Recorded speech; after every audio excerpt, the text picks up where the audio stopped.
2025년 1월 4일 토요일 하나님 나라를 시작하는 말씀 묵상 시간입니다. 오늘은 작년 오순 정영란 집사님께서 여호수아 3장 1절에서 17절까지 말씀을 봉독해 드립니다. 하나님의 말씀을 경청하십시오. 또 여호수아가 아침에 일찍 일어나서 그와 모든 이스라엘 자손들과 더불어 시딤에서 떠나 요단에 이르러 건너가기 전에 거기서 유숙하니라. 사흘 후에 관리들이 진중으로 두루다니며 백성에게 명령하여 이르되, 너희는 레위 사람 제사장들이 너희 하나님 여호와의 언약궤 매는 것을 보거든 너희가 있는 곳을 떠나 그 뒤를 따르라. 그러나 너희와 그 사이 거리가 2000규빗쯤 되게 하고 그것에 가까이 하지는 말라. 그리하면 너희가 행할 길을 알리니 너희가 이전에 이 길을 지나보지 못하였음이니라 하니라. 여호수아가 또 백성에게 이르되, 너희는 자신을 성결하게 하라. 여호와께서 내일 너희 가운데에 기이한 일들을 행하시리라. 여호수아가 또 제사장들에게 말하여 이르되, 언약궤를 메고 백성의 앞서 건너라 하매 곧 언약궤를 메고 백성의 앞서 나아가니라. 여호와께서 여호수아에게 이르시되, 내가 오늘부터 시작하여 너를 온 이스라엘의 목전에서 크게 하여 내가 모세와 함께 있었던 것 같이 너와 함께 있는 것을 그들이 알게 하리라. 너는 언약궤를 맨 제사장들에게 명령하여 이르기를, 너희가 요단 물가에 이르거든 요단에 들어서게 하라. 여호수아가 이스라엘 자손에게 이르되, 이리 와서 너희의 하나님 여호와의 말씀을 들으라 하고 또 말하되, 살아계신 하나님이 너희 가운데에 계시사 가나안 족속과 헷 족속과 히위 족속과 그리스 족속과 기르가스 족속과 아모리 족속과 여부스 족속을 너희 앞에서 반드시 쫓아내실 줄을 이것으로써 너희가 알리라. 보라, 온 땅의 주의 언약궤가 너희 앞에서 요단을 건너가니 이제 이스라엘 지파 중에서 각 지파에 한 사람씩 12명을 택하라. 온 땅에 주 여호와의 궤를 맨 제사장들의 발바닥이 요단물을 밟고 멈추면 요단물 곧 위에서부터 흘러내리던 물이 끊어지고 한 곳에 쌓여 서리라. 백성이 요단을 건너려고 자기들의 장막을 떠날 때에 제사장들은 언약궤를 메고 백성 앞에서 나아가니라. 요단이 곡식 거두는 시기에는 항상 언덕에 넘치더라. 궤를 맨 자들이 요단에 이르며 궤를 맨 제사장들의 발이 물가에 잠기자 곧 위에서부터 흘러내리던 물이 그쳐서 사르단에 가까운 매우 멀리 있는 아담성은 변두리에 일어나 한 곳에 쌓이고, 아라바의 바다 여메로 향하여 흘러가는 물은 온전히 끊어지매 백성이 여리고 앞에서 바로 건널세. 여호와의 언약궤를 맨 제사장들은 요단 가운데 마른 땅에 굳게 섰고 그 모든 백성이 요단이 건너기를 마칠 때까지 모든 이스라엘은 그 마른 땅으로 건너갔더라. 여호수아는 이스라엘 백성들과 함께 이제 가나안 땅으로 출발을 앞두고 있습니다. 그리고 여호수아는 관리들을 통해서 백성들에게 이런 명령을 전달하는데요. 제가 세 번역으로 읽어보겠습니다. 당신들은 레위 사람 제사장들이 주 당신들 하나님의 언약궤를 들어서 매는 것을 보거든 진을 철수하여 제사장들의 뒤를 따르시오. 당신들이 이전에 가보지 않았던 길을 가기 때문에 제사장들이 당신들이 가는 길을 안내할 것이요. 그러나 당신들과 언약궤 사이는 2000보쯤의 거리를 띄우고 그 궤에 가까이 가지 마시오. 백성들은 제사장들의 언약궤를 언제 맬지 늘 신경 쓰고 있어야 했습니다. 일상을 살아가면서도 언제든 하나님의 임재의 상징인 언약궤가 어떻게 이동하는지를 주목하고 있어야 했습니다. 이것은 신앙의 원리입니다. 우리도 마찬가지인데요. 각자에게 주어진 삶의 현장에서 열심히 살아가고 있지만 우리의 길을 인도하시는 분은 하나님이시기에 앞서 행하시는 그 하나님을 잊어서는 안 됩니다. 마침 지난 송구 영신 예배 때도 신명기 말씀을 통해 이 주제를 나누었는데요. 그날 본문 말씀입니다. 올해의 주제 말씀이기도 한데요.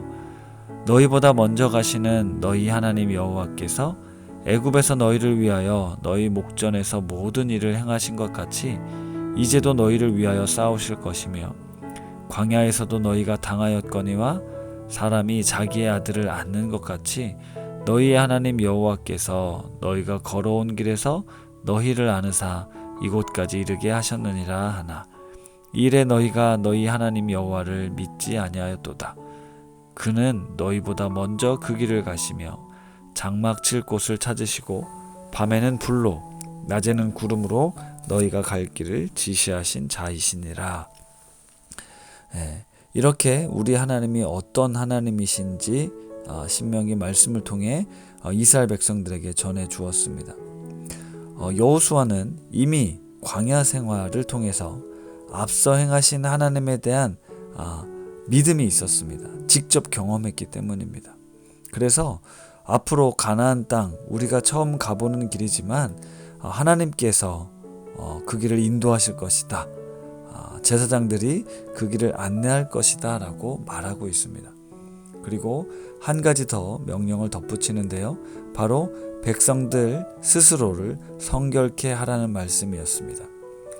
하나님께서 놀라운 구원의 역사를 이루는 데 있어서 필요한 조건은 우리의 성결입니다. 그런데 이 본문 말씀을 통해 성결함이 무엇인가 라고 생각해 볼 때 그것은 하나님에 대한 전적인 믿음, 어떤 순수한 믿음, 어떤 적극적인 순종의 의미가 담겨 있는 것 같습니다. 예수님께서도 말씀하시길 믿음이 있고 의심하지 않는다면 이 산을 명하여 저기로 옮겨지라 하면 옮겨질 것이다 라는 말씀을 하셨죠. 하나님의 큰일 행하심을 앞두고 하나님에 대한 전적인 믿음과 신뢰를 요구한 것입니다. 그런데 오늘 본문 말씀을 보며 궁금한 게 생겼습니다. 왜 제사장들과 백성들 사이를 2000규빗이나 떨어지게 했을까? 세번역은 2000보라고 되어 있는데요. 물론 성경에는 하나님이 임재하시는 곳에 인간이 함부로 가까이 할 수 없다라고 수차례 말씀하셨습니다. 모세가 시내산에 오를 때도 하나님께서는 백성들이 가까이 하지 못하도록 경고하셨고 잘못하다간 죽을 수도 있다라고 말씀하셨습니다. 성막의 지성소 역시 대제사장이 1년에 한 번만 들어갈 수 있었습니다. 누구나 쉽게 함부로 들어갈 수 있는 곳이 아니었습니다. 왜냐하면 그곳엔 범죄한 것이 있다면 죽게 되기 때문입니다. 어쨌든 하나님께서 친히 2000규빗의 거리를 직접 정하셨는데요. 2000규빗을 오늘날 미터로 환산해 보면 약 915m, 그러니까 대략 1km 정도라고 생각하면 쉽겠습니다. 민수기에서 가나안 입성을 앞두고 인구 개수했을 때 장정만 60만이 넘었기에 최소 200만이라는 거대한 인파가 이동하는 장면을 한번 떠올려 보십시오. 감이 안 오신다면 최근 국회의사당과 광화문에서 집회했던 모습들을 떠올리면 좀 수월할 겁니다. 그렇게 대규모의 인파, 사실 상상할 수 없는 그런 인파들이 모여서 함께 이동하고 있다는 것 결코 쉬운 일이 아니었을 겁니다. 그리고 그 진으로부터 1km나 떨어진 레위 제사장들이 언약궤를 메고 가는 모습을 보고 따라간다는 건 이게 쉽지 않았을 것 같습니다. 왜냐하면 1km 앞에서 벌어지는 일들과 분명 내 눈앞에 10m 앞에서 벌어진 일들을 보는 것과는 차이가 많이 나기 때문입니다. 그러나 참으로 놀라운 것은 이스라엘 백성 모두가 그 1km나 떨어진 언약궤가 움직이는 것에 민감하게 반응했고 따랐다라는 것입니다. 여러분 1km라면 걸어서 최소 25분 정도 이상 걸리는 거리입니다. 그러니까 당장 우리 눈앞에 벌어지는 일들도 믿기 어려운데 15분이나 떨어진 곳에서 일어나는 하나님의 역사를 보고 따라간다라는 것, 이건 대단한 믿음입니다. 이스라엘 백성들이 그 많은 사람들이 무리지어 이동을 하고 있었지만 어쩌면 그 속에선 별의별 일들이 많이 있었을 겁니다.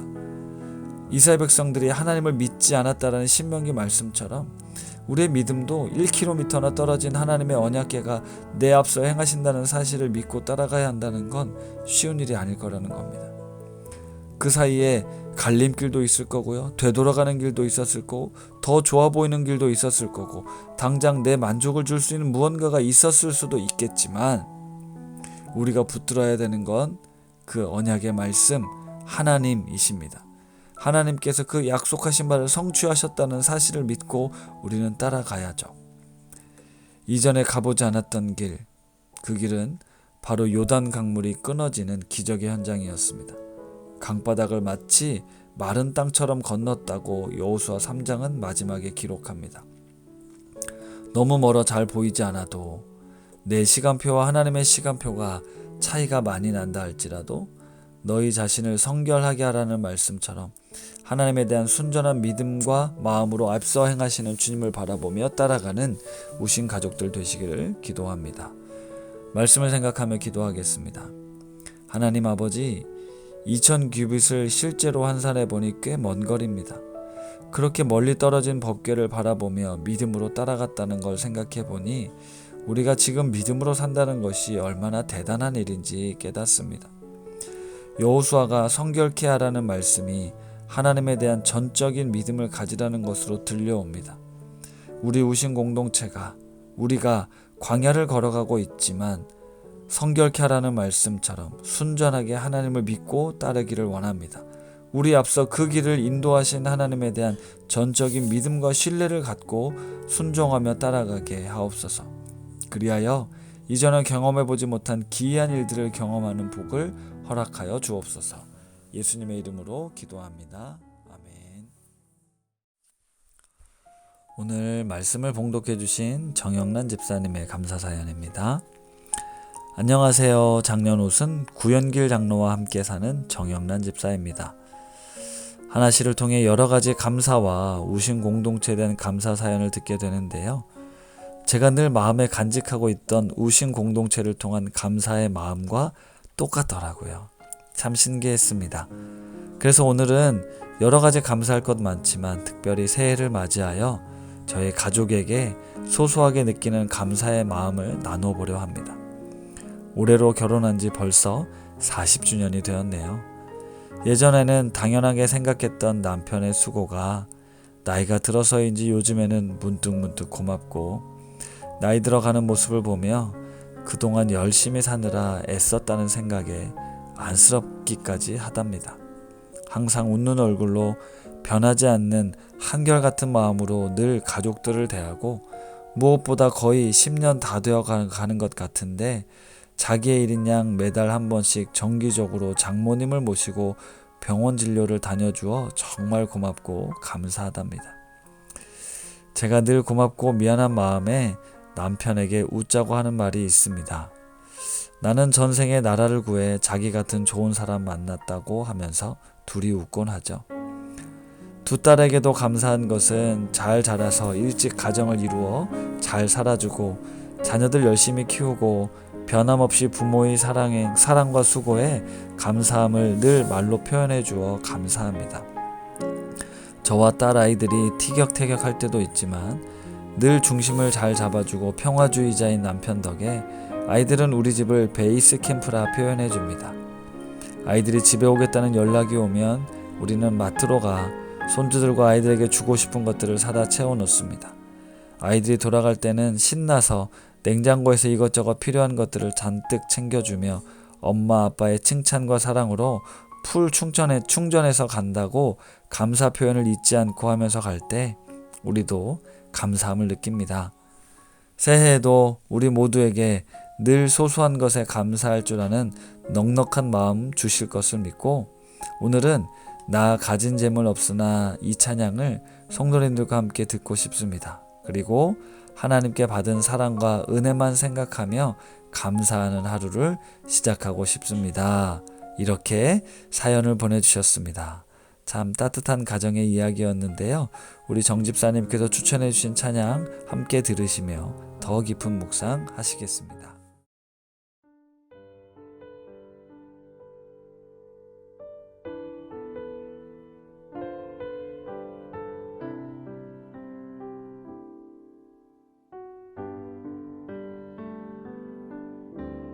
나 가진 재물 없으나 없으나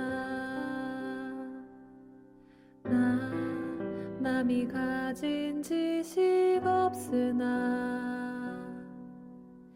나 남에게 있는 건강 있지 않으나 나 남이 없는 것 있으니 나 가진 재물 없으나 나 남이 가진 지식 없으나 나 남에게 있는 건강 있지 않으나 나 남이 없는 것 있으니 나 남이 못 본 것을 보았고 나 남이 듣지 못한 음성 들었고 나 남이 받지 못한 사랑 받았고 나 남이 모르는 것 깨달았네.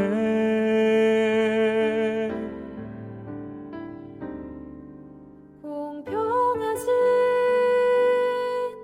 하나님이 나 남이 가진 건 나 없지만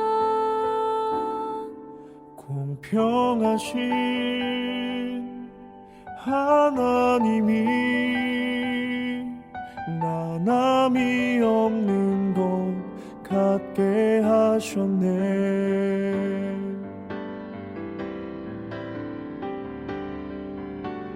나 남이 못 본 것을 보았고 나 남이 듣지 못한 음성 들었고 나 남이 받지 못한 사랑 받았고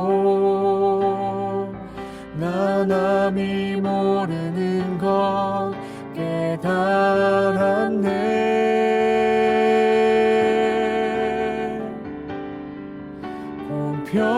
공평하신 하나님이 나 남이 가진 건 나 없지만 공평하신